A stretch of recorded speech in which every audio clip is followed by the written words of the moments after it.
Si Yuji ay dating isang ordinaryong manggagawa sa opisina sa isang kumpanya na nagtrabaho sa kanya hanggang sa buto, at isang araw ay namatay siya dahil kay Overwork Kun, ang darating na karibal ng dakilang Truck Kun.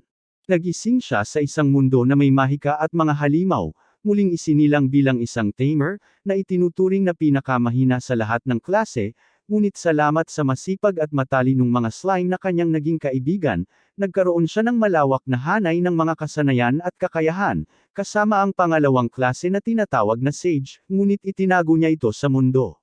Nagtatrabaho siya ngayon bilang isang adventurer, at habang papunta sa pagkumpleto ng isang simpleng pakikipagsapalaran, nakipaglaban siya sa isang halimaw na parang ghoul, iniiwasan ang mga atake nito at pagkatapos ay pinabagsak ito sa tulong ng kanyang mga alagang slime, na nagpaputok ng isang fireball na sapat na malakas upang agad na wasakin ang ghoul. Bumalik si Yuji sa guild ng mga adventurer dala ang kanyang koleksyon ng mga halamang gamot, na ikinagulat ng mga receptionist at iba pang mga adventurer na nagkakamali sa pagtingin sa kanya. Sabi ng boss ng guild, hindi siya ordinaryong tamer, pero biglang dumating ang kanyang katulong, sinasabi sa kanya ang tungkol sa mga senyales ng usok na nakita sa kagubatan. Kinontak ni Yuji ang kanyang mga slime sa kagubatan, at sinabi nila sa kanya na nakakakita sila ng libu-libong halimaw na patungo sa lungsod mula sa lahat ng direksyon. Nagpanik ang boss ng guild at hiniling sa lahat na tumakas, ngunit nagboluntaryo ang mga adventurer na manatili at protektahan ang mga mamamayan ng bayan. Alam nilang walang paraan para manalo sila, pero si Yuji ang lumapit at sinabing kaya niyang gawin iyon. Inilabas niya ang isang malaking buto ng dragon mula sa bibig ng slime, at mas mabuting huwag kayong magkaroon ng masamang ideya na maglagay ng anumang bagay doon. Sinasabi niya na sa pamamagitan ng paggamit ng kanyang espesyal na kakayahan bilang isang tagapag-alaga, kaya niyang muling likhain ang apoy ng dragon gamit ang butong ito ng isang beses lamang at lipulin ang lahat ng mga halimaw. Lahat ay nag-iisip na imposible, ngunit isang lalaking may kakaibang buhok na nagpapakilalang pinya ay nagsasabi sa lahat na nakita niyang naglalabas ng apoy ang slime ni Yuji at sinasabing dapat silang magtiwala sa kanya. Lahat ay nagtutulungan habang ipinamamahagi nila ang gamot sa mga taga-bayan, at ang mga adventurer ay naglalagay ng kanilang posisyon upang mapanatiling nasa labas ng gate ang mga halimaw. Tinatawag ni Yuji ang kanyang iba pang summon, isang mapagmataas na lobo na nagdadala ng slime sa kanyang likod, at binibigyan niya ang lobo ng Magic Red Bull para tumakbo ng mabilis. Siya mismo ay nasa mataas na lugar, nakatanaw sa larangan ng digmaan habang gumagamit ang mga adventurer ng mga espesyal na granada na puno ng shrapnel upang patayin ang mga halimaw at pagkatapos ay harapin ang mga ito gamit ang kanilang mga espada at pana. Pagkatapos ay ibinalik ni Yuji ang buto ng dragon sa loob ng slime dahil dekorasyon lang naman ito at sinabing makukuha mo ito sa loob ng 15 minuto gamit ang espesyal na kasanayan ni Sage na tinatawag na Magic Maker. Maraming holographic tab ang nakabukas sa harap niya at may hindi kapani-paniwalang lakas sa pagpoproseso ang kanyang isip dahil nag-freeze ang aking PC kahit 2 Chrome tab lang ang bukas. Habang pinaghahalo ni Yuji ang lahat ng uri ng mahika para makagawa ng malakas na spell, nakatanggap siya ng mensahe mula sa isa sa kanyang mga kaibigan na isang dryad at nakita ng kanyang grupo ang isang koi na hinalang lalaki. Ginagamit ni Yuji ang slime bilang CCTV camera at natuklasan niyang may ginagawa ang koi na hinayang lalaki gamit ang lampara at isang makapangyarihang magic stone.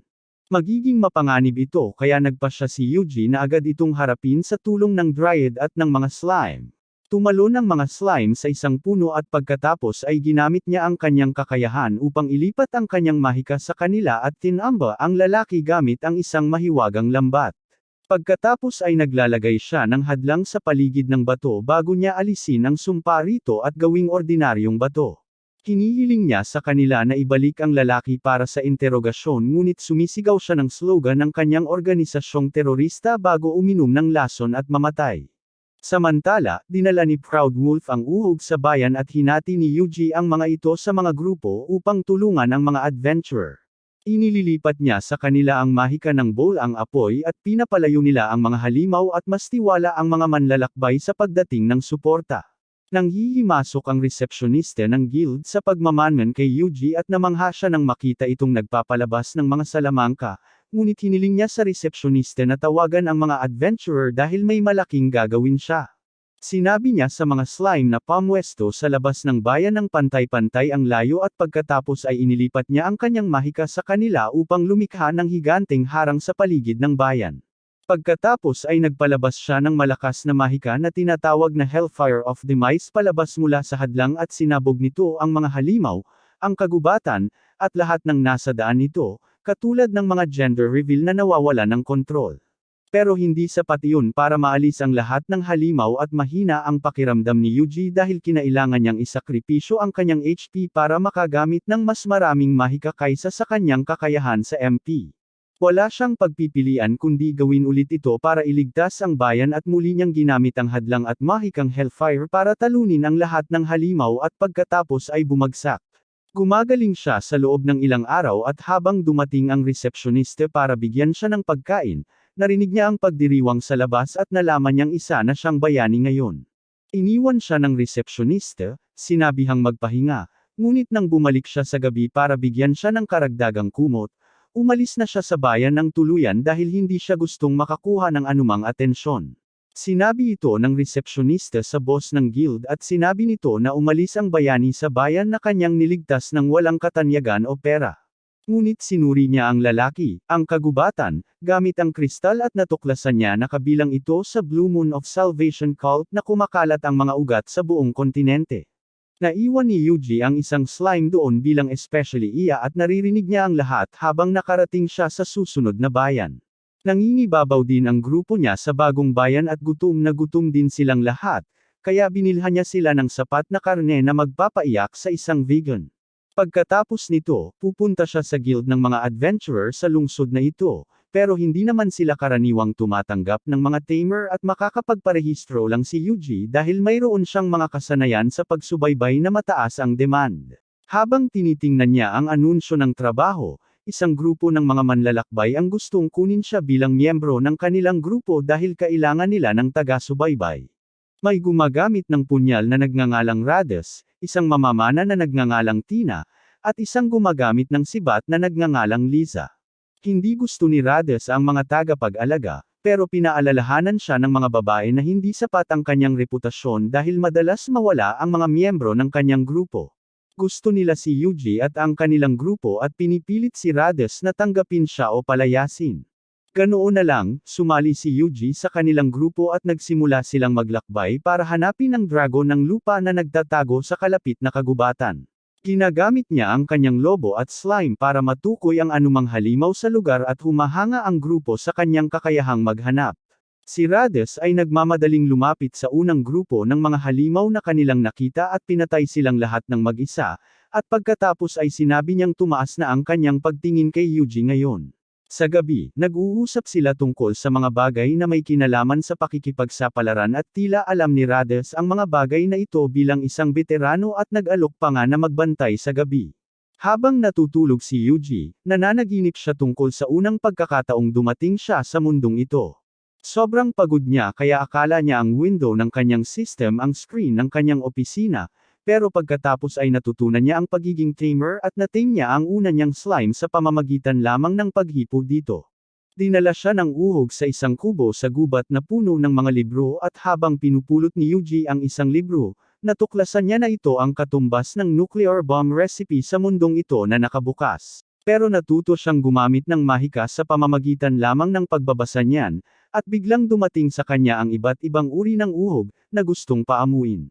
Sa sandaling naamo niya ang mga ito, nagsimula silang magbasa ng mga libro at magkaroon ng mga kasanayan, at ang kaalamang iyon ay automatikong napunta kay Yuji, na nagkaroon ng FOD nang hindi nagbabasa ng anuman at naging isang pantas. Iyon ang simula ng kanyang paglalakbay, at isang linggo pa lang ang lumipas mula noon, pero nailigtas na niya ang isang bayan.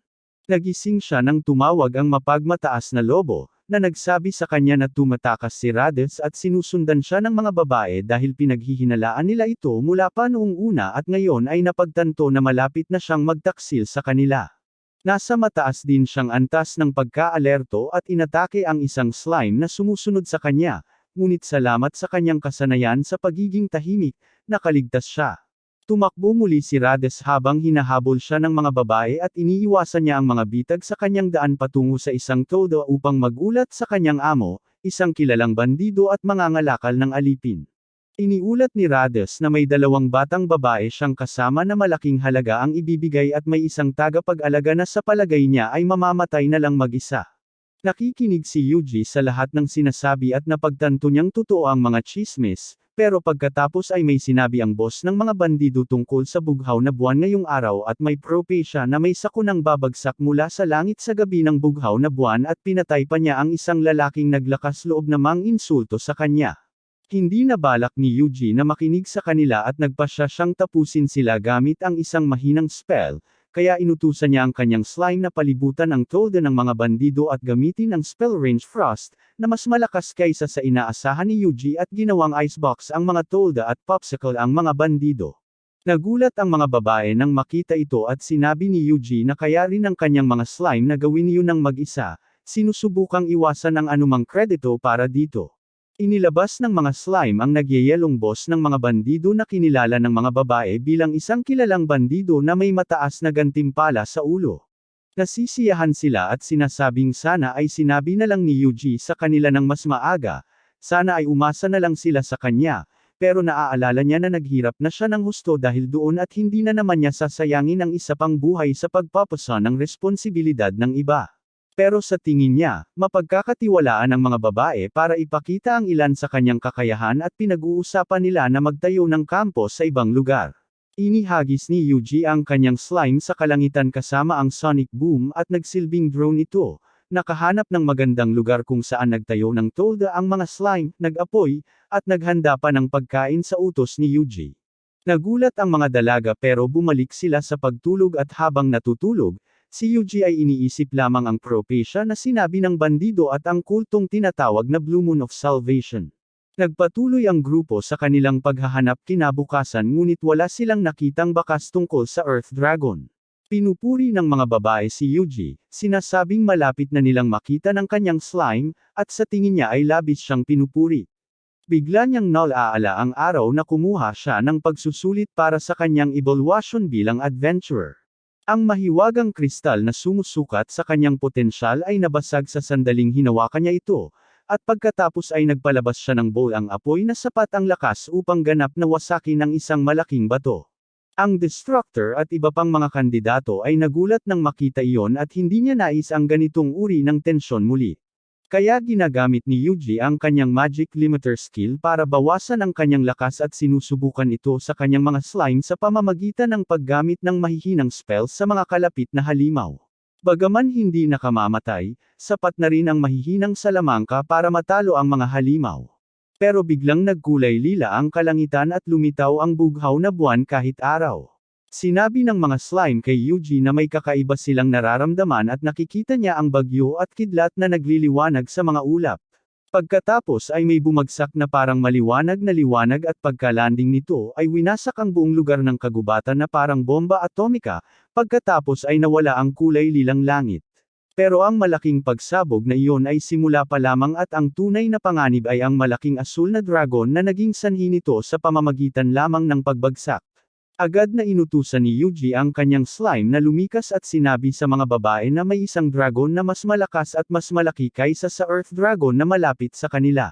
Si Tena ang nanguna sa grupo at dinala sila sa malapit na ligtas na lugar na tinatawag na Delight Canyon, na may malakas na hangin na nagpapanatiling malayo ang mga halimaw.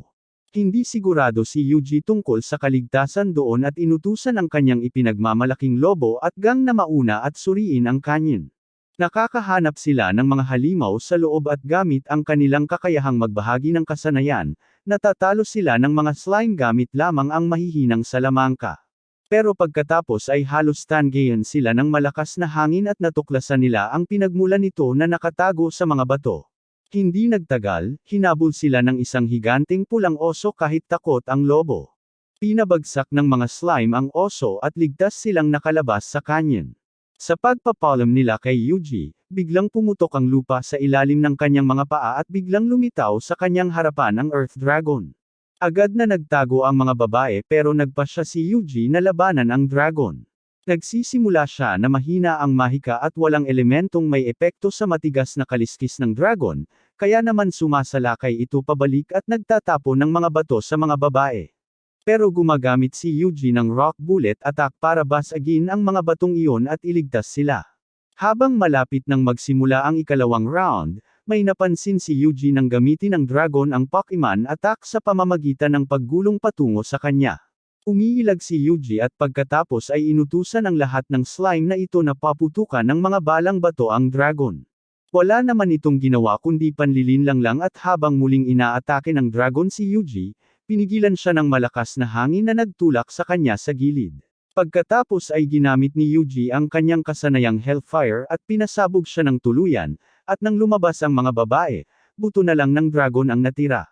Namangha sila at tinanong ni Tina si Yuji kung paano niya nagawa iyon bago nagmungkahi ng isang dahilan na tiyak na gumamit siya ng mga madaling sunugin na mineral sa ilalim ng mga bato para pasabugan ang dragon ng lupa. Bumalik sila sa guild at iniulat na natagpuan at natalo nila ang dragon ng lupa. Hindi sila pinaniwalaan ng resepsyoniste hanggang sa itapon ng bag ni Yuji ang bungo ng dragon. Pagkatapos ay tinanong niya ito kung ano ang nangyari kay Rades at nasa loob din ito ng tiyan ng slime kasama ang iba pang mga popsicle bandit. Ang gantimpala sa pagtalo sa isang dragon at pagkuha sa mga bandido ay napakaganda at ang tatlo sa grupo ni Yuji ay biglang naging milyonaryo. Ngunit ito ang nakakuha ng atensyon ng boss ng guild na isang lalaking may isang mata at ngayon ay si Yuji na lang ang gusto niyang kausapin. Ang boss ng guild, na tatawagan nating Captain Eye Patch, ay nag-host ng isang komperensya ng mahahalaga at malalakas na tao sa lungsod at ang paksa ay kung paano nila matatalo ang asul na dragon.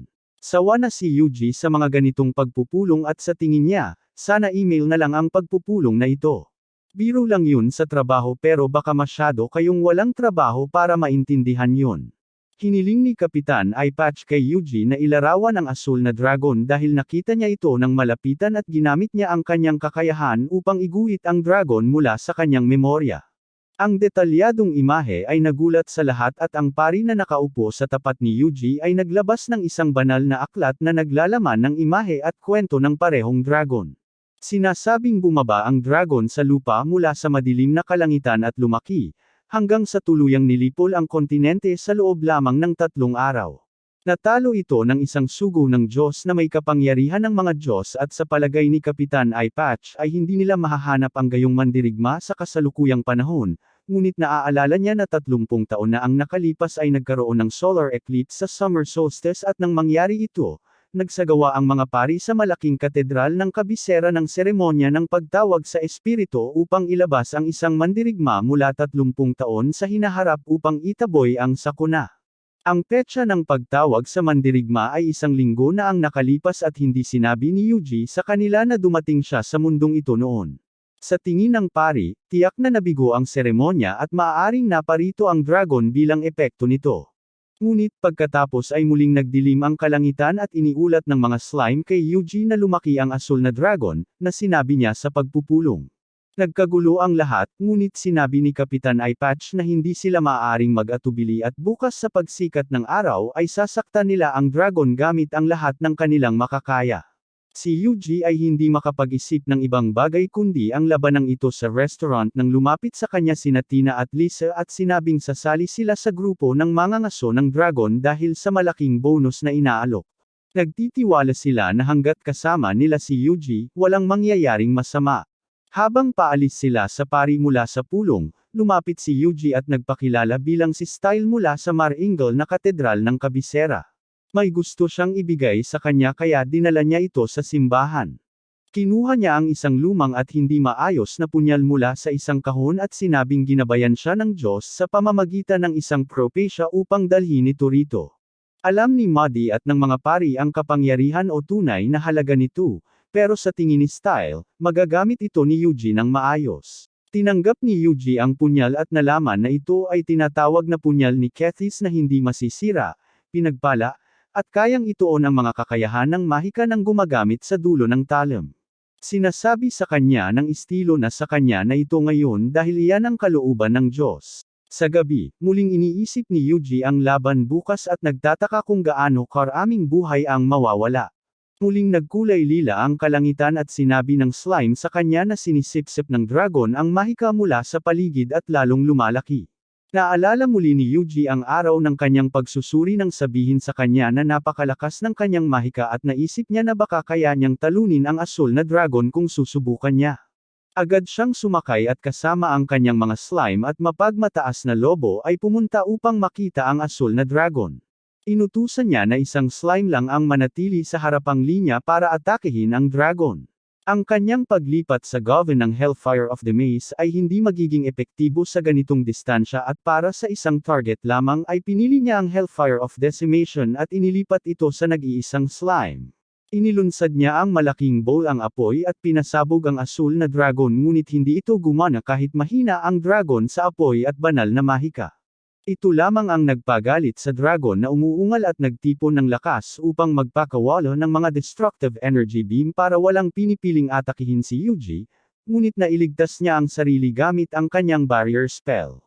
Nagsimulang sumipsip ang dragon ng mahika mula sa kagubatan at lalo pang lumaki, at tinanong ng mga slime si Yuji kung may iba pa siyang plano. Siya na lang ang makakaasa sa Dagger of Kethis at nagpa siya na lumapit sa asul na dragon para ilunsad ang isang malakas na atake. Tumalon sila pababa ng bangin pero inatake ulit sila ng dragon at hinaranggan ni Yuji ang atake gamit ang mga hadlang na nabasag sa isang suntok lang. Tigtas siyang nakalapag at tumakbo papunta sa dragon na naghahanda para sa isa pang malaking pag-atake, ngunit binato siya ni Yuji ng slime at inilipat ang spell ng hadlang dito upang mapigilan ang pag-atake. Malapit na siya sa ilalim ng dragon ngayon at tumalon siya gamit ang mga pisikal na hadlang bilang mga batong tantungan at naabot ang antas ng dragon na gustong siya'y tamaan ng isa pang enerhiya beam ngunit nagawa ni Yuji na pigilan ito gamit ang isang bowl ang apoy mula sa isang slime. Pagkatapos ay sinugod niya ang dragon, sinaksak ang mata nito, at pagkatapos ay sinabog ang utak nito sa pamamagitan ng pag-concentrate ng Hellfire ng Demise spell sa dulo ng dagger. Akala niya natalo na ang dragon pero pinadadala siya nito sa bangin sa isang kibig lang ng buntot nito. Malubhang nasugatan at galit na ang asul na dragon ngayon at naghahanda na siya para sa isang malawakang pagwasak. May utang na si Yuji pagdating sa kanyang MP at hindi rin gaanong maganda ang kanyang HP tapos inatake na naman siya ng dragon. Naglalagay siya ng mga hadlang para pigilan ang pag-atake pero patuloy itong nasisira at ngayon ay nasa mahirap na sitwasyon ang ating bayani. Nagpasya siyang gumamit ng makapangyarihang mahika ng Diyos para patigasin ang dragon, ngunit natanggap niya ang mensahe na magagamit niya ang Divine Strike spell sa susunod na 45 segundo kaya't ginamit muna ni Yuji ang Divine Strike at pinatulog ang dragon gamit ang isang higanteng pag-atake ng kidlat. Pagkatapos ay sumakay siya sa kanyang lobo at tumalon patungo sa dragon, sinaksak ang leeg nito, at muling ginamit ang Hellfire. Malakas ang pag-ataking ito at pinasabog ni Yuji ang asul na dragon na naglaho sa nakasisilaw na paputok at bumalik sa normal ang kalangitan at buwan ngunit habang pauwi, hindi napansin ni Yuji na ang natitirang enerhiya mula sa kanyang laban sa dragon ay may kakaibang epekto sa nakapaligid na lugar. Kinabukasan, gin-icing ni Kapitan Eyepatch si Yuji at sinabing nalaman niya sa pamamagitan ng press style na may talagang nakatalo sa asul na dragon. Malinaw kung sino ang gumawa nito at sinabi ni Eyepatch sa kanya na sana tumawag siya ng backup noong pumunta siya para labanan ang dragon. Mamaya ng araw na iyon, nagtanghalian siya kasama sina Tina at Lisa upang pag-usapan kung paano natalo ang dragon at hindi sila nagkaroon ng pagkakataong lumaban at kumita ng bonus. Sinabi ni Yuji sa kanila na pupunta siya sa ibang bayan sa lalong madaling panahon at gusto niyang irekomenda nila sa kanya ang anumang maganda. Ipinapahiwatig nito ang isang kalapit na bayan na may masarap na pagkain at bagaman nasa sabik siya, gusto niyang tiyakin na walang mga dragon doon kaya umalis si Yuji patungo sa susunod na bayan at iniwan ang ilan sa kanyang slime sa mga babae sakaling may emergency ngunit sa daan ay nakatanggap siya ng mensahe mula kay Dryad na kailangan siyang pumunta upang makita ang isang bagay. Gusto niyang lumipat ng tirahan at gusto lang niyang ipakita sa kanya ang mga kabuting tumubo kung saan nakipaglaban siya sa dragon. Sinasabi niyang makakatulong ang mga kabuting ito sa pagtuklas niya ng katotohanan ng mundo kung hihitayin niya ang mga ito. Sabi ni Dryad kaya niyang gumawa ng pinakamataas na antas ng mga potion ng sage at mga potion na nagbabalik ng mana gamit ang mga ito, at inutusan ni Yuji ang kanyang slime na pulutin ang lahat ng kabute sa lugar. Nagsimula siyang gumawa ng asul na potion gamit iyon dahil alam niya ang recipe mula sa Breaking Bad, pero kailangan niya ng talagang purong tubig para matapos ito at tinuruan siya ni Yuji kung paano gumawa ng distilled water. Nagsimulang magsalita si Dryad tungkol sa kung paano sila unang nagkita noong siya ay nasa masamang kalagayan at iniligtas siya ni Dryad sa pamamagitan ng pagbabahagi ng ilan sa kanyang mahika sa kanya. Sinabi niya sa kanya na may nag-iwan ng mahiwagang bato na nagnakaw ng lahat ng kanyang kapangyarihan at ng buhay ng kagubatan. Pinawalang bisa ni Yuji ang sumpa mula sa bato. Pagkatapos ay maraming halimaw ang lumabas mula rito at tinakpan niya ang mga ito ng mga hadlang bago sinunog gamit ang apoy ng impyerno. Tubos na nagpasalamat si Dryad kaya tinulungan niya ito sa pamamagitan ng pagbibigay sa kanya ng mga bihirang bulaklak na gamot na ibinigay niya sa guild sa unang bayan, at mula noon ay naging kaalyado niya ito. Ngayon, tinanong ni Yuji sa kanya kung bakit ang kulay ng Geuma ay katulad ng mahiwagang bato at sumagot ang Dryad na dahil ito sa biyaya ng dragon, ang kapangyarihang naiwan kapag namatay ang isang dragon at ito ay naruroon kapwa sa mga kabute at sa bato. Ito ay isang neutral na kapangyarihan ngunit sa maling kamay, maaari itong magdulot ng malaking pagkawasak. Tapos na ang pagdestil ng tubig at sa wakas ay natapos na ng Dryad ang paggawa ng asul na bagay. Masaya siya at niyakap si Yuji bago ibigay ang ipinangakong mga potion at bumalik sa kanyang tahanan. Nagpatuloy siya sa susunod na lungsod ngunit may makapal na ulap sa daan at nakukuha ng lobo ang amoy ng tao. Sinusundan nila ang amoy at nakarating sa isang maliit na nayon na nakatago sa kagubatan na maraming taong kainahinalang nakangiti kay Yuji at sa kanyang grupo. Binati siya ng pinuno ng nayon at hiniling na magpalipas ng gabi roon dahil mapanganib maglakad sa makapal na usok sa gabi, ngunit dahil tumanggi si Yuji, hiniling na sumali man lang sa kanila para sa hapunan. Inalok siya ng pinuno ng kalahating kinain na tinapay at kaunting alak, at napagtanto ni Yuji na hindi siya gutom. Tinanong siya ng pinuno kung paano siya nakarating sa kanilang nayon at sumagot si Yuji na pupunta sana siya sa susunod na bayan pero natigil siya dahil sa ulap.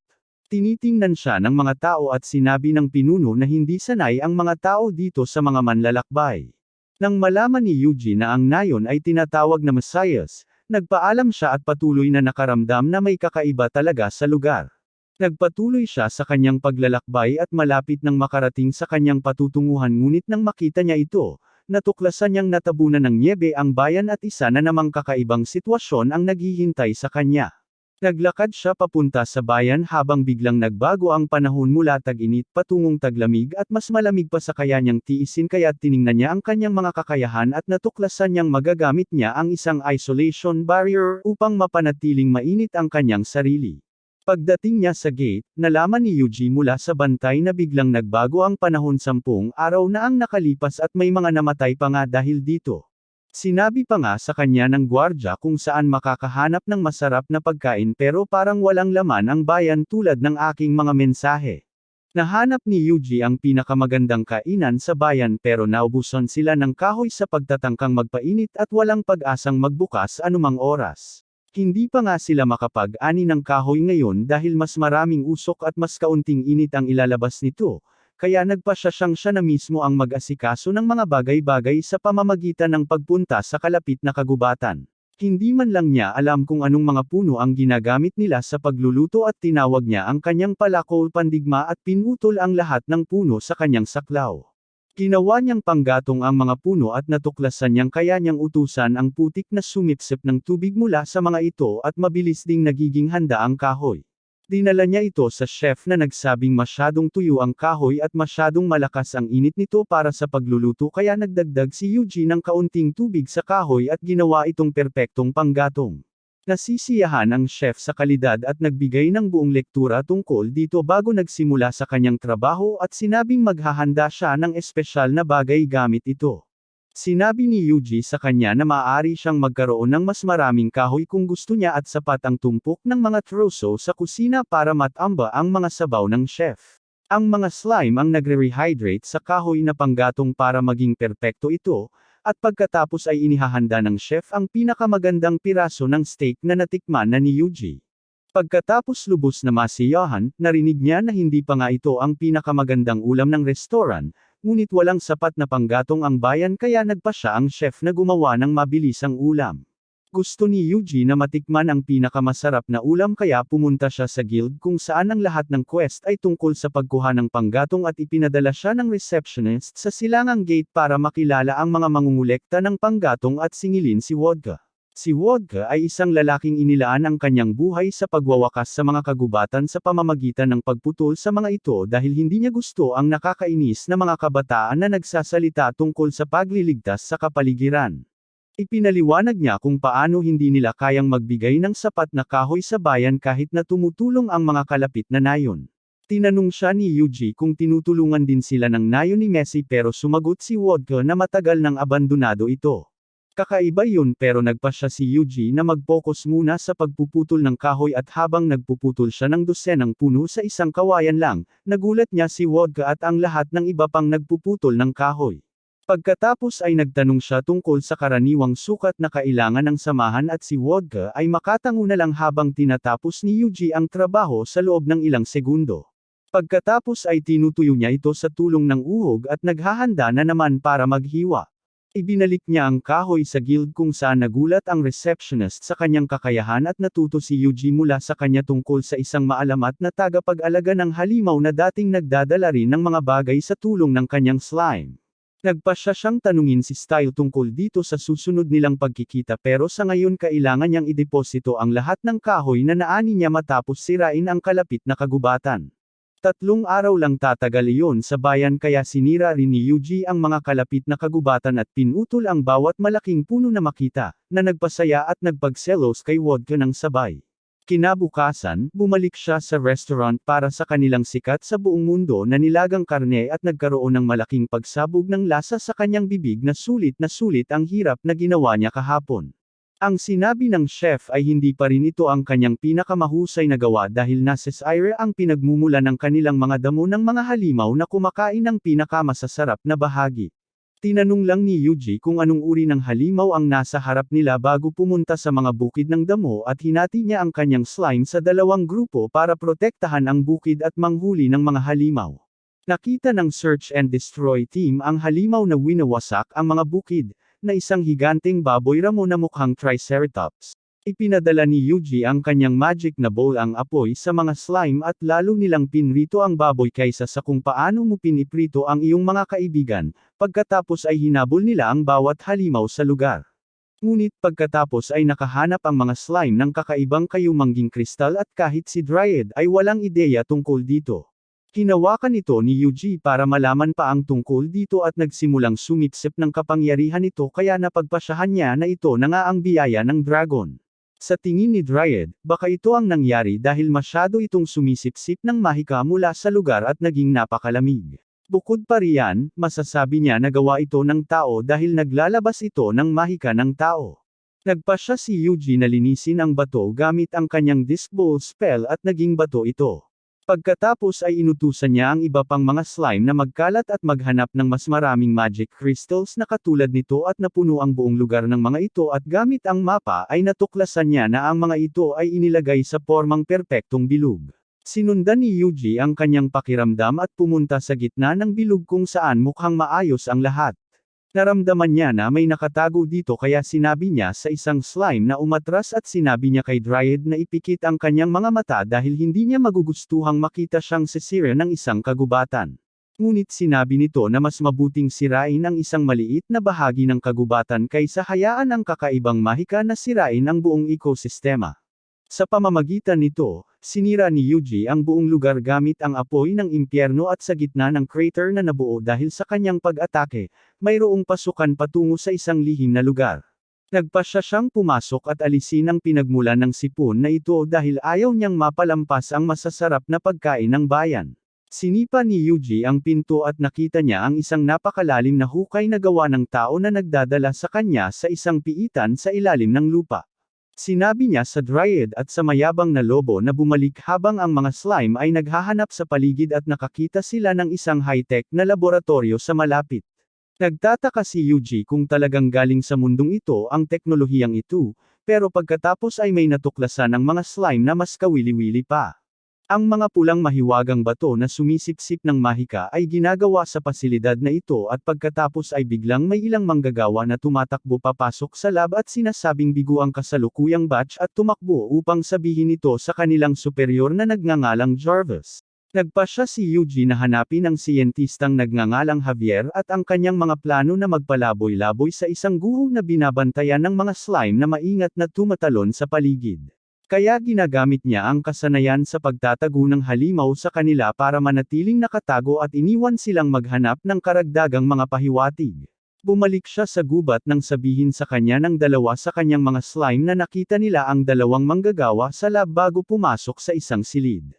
Ang mga slime ay sumisiksik sa maliit na puwang sa pinto at dumating sa isang pintong bakal na maaari lamang buksan sa pamamagitan ng sabay na paghila sa dalawang pingga. Sa utos ni Yuji, binuksan ng mga slime ang pinto at pumasok doon upang maghanap ng karagdagang ebidensya hanggang sa makarating sila sa isang silid na may hagdan at umakyat doon. Sinusundan sila ni Yuji sa itaas ng lupa at ang lugar kung saan lumalabas ang mga slime mula sa piitan ay ang nayon ng Messias.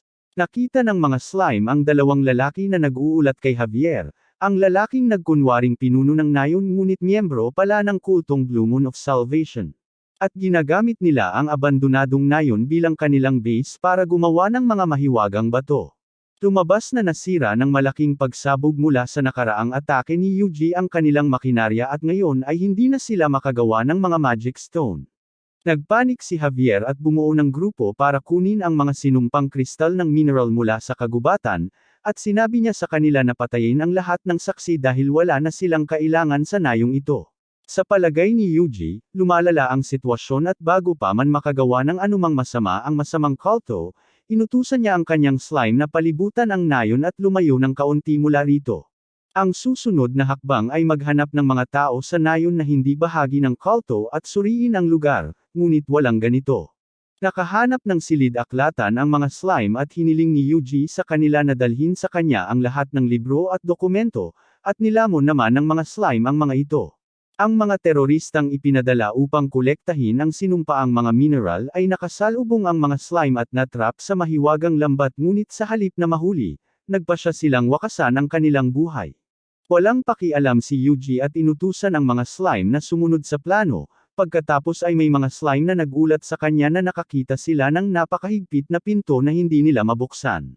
Walang mga pingga para buksan ito pero napansin ni Yuji ang mga circuito sa ilalim ng 5 kandila at inutusan ang kanyang slime na tumayo sa harap ng mga ito sa kasabay-sabay pinatay ang lahat ng kandila.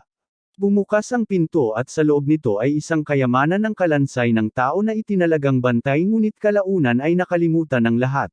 Sa pagbabalik ng isa sa mga miyembro ng kulto sa silid, nagulat siya nang makitang bukas ang lihim na pinto at nawawala ang kayamanan pati na rin ang kanilang material sa pananaliksik. Iniulat niya ito kay Javier at naputol na rin ang kanilang ugnayan sa scout team. Sigurado na ngayon ang mga miyembro ng kulto na may napakalakas na tao sa likod nito, pero nagtataka ang isa sa kanila kung bakit hindi pa sila pinapatay. Sa tingin ni Javier, dahil alam ng umaatake ang tungkol sa naglilinis na apoy na magiging aktibo kung mapapatay silang lahat at susunog sa buong lugar. Nagpapasalamat si Yuji sa kaalamang iyon dahil malapit na niyang pasabugan ang lahat ng ito, ngunit tila walang magiging epekto ang pagkaalam niya. Determinado si Javier na talunin ang umaatake sa anumang paraan at sa kanyang utos, lahat ng miyembro ng kulto ay nagpakamatay upang buhayin ang Cleaning Flame, isang nuclear reactor na mukhang ninakaw nila mula sa Rick and Morty. Gumuho ang reaktor at malalaking lindol ang tumama sa nayon. Sinabi ni Yuji sa kanyang nag-aalalang mga slime na magsama-sama at pagkatapos ay inilagay niya ang mga ito sa isang barrier ball bago niya sila pinasabog sa kalangitan. Pagkatapos noon, naglagay siya ng 3 magkakaibang hadlang sa paligid ng nayon at sa sandaling ligtas na makarating sa lupa ang kanyang slime, haati ang lupain sa loob ng hadlang at sasabog ang isang madilim na berdeng apoy.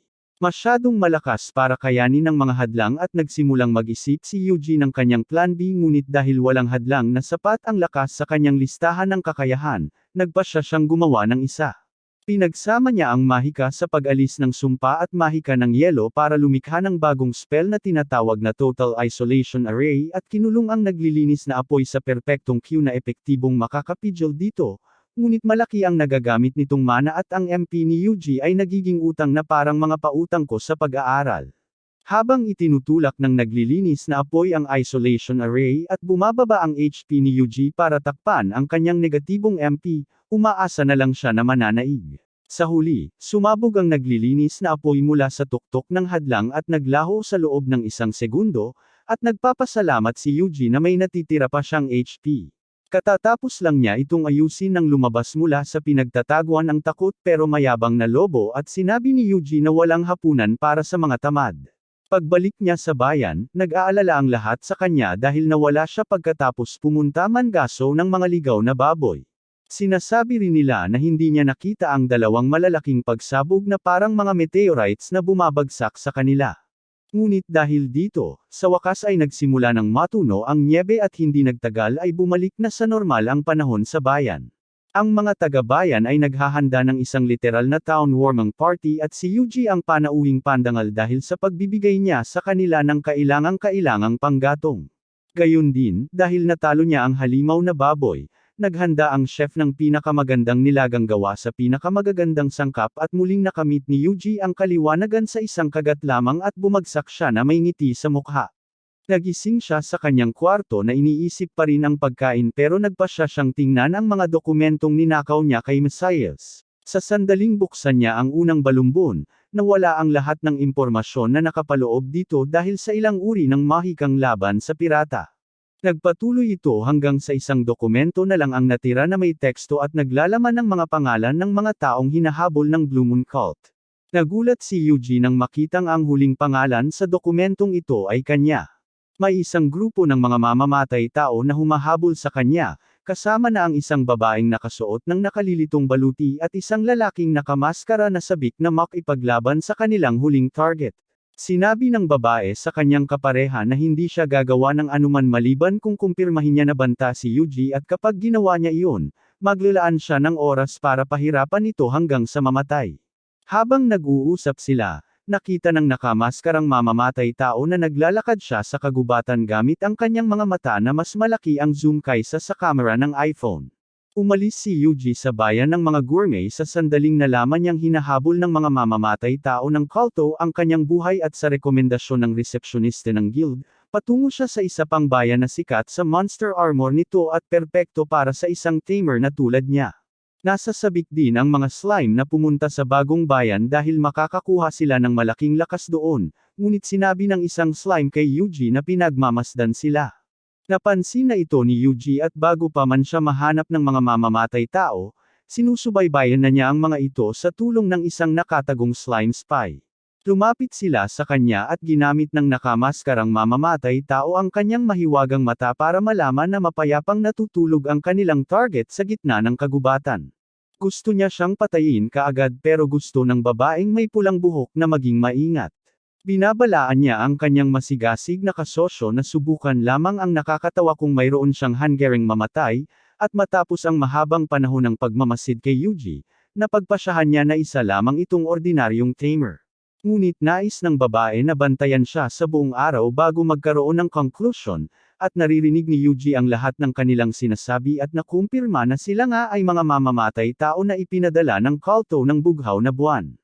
Gusto niyang harapin sila ngayon pero kung tatakbo sila, mas malaking gantimpala ang ilalagay nila sa ulo niya at ayaw din niya yon.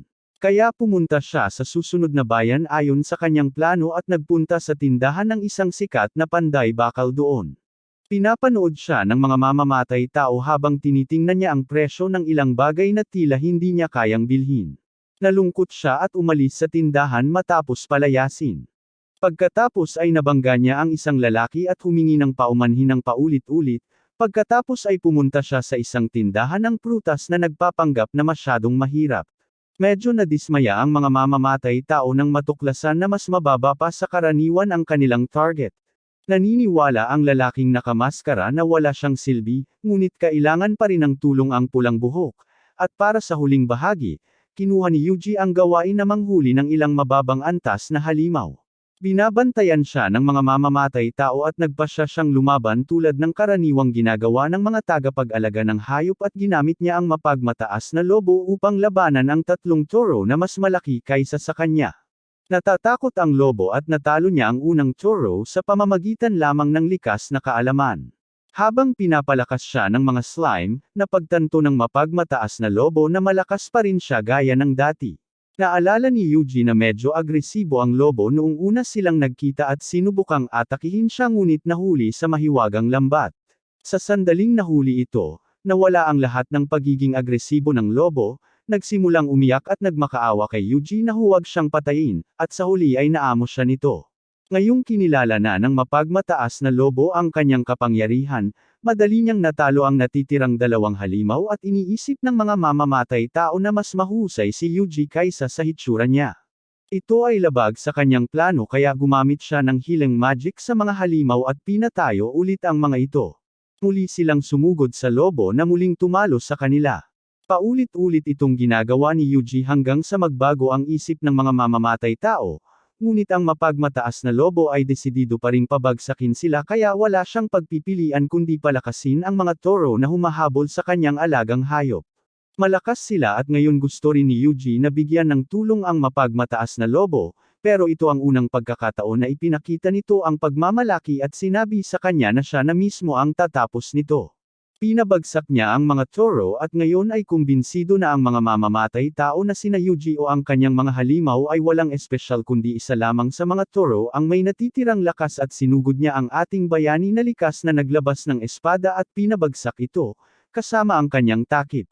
Nalilito ang mga mamamatay tao sa kanyang ginagawa ngunit pagkatapos ng ilang minutong pagpapataas ng tensyon, nagkasundo silang si Yuji ay isa lamang ordinaryong tamer at nagpasya silang bumalik upang iulat ito sa kanilang mga nakatataas. Nakahinga siya ng maluwag at tinawagan pabalik ang mga slime na sumusunod sa kanila.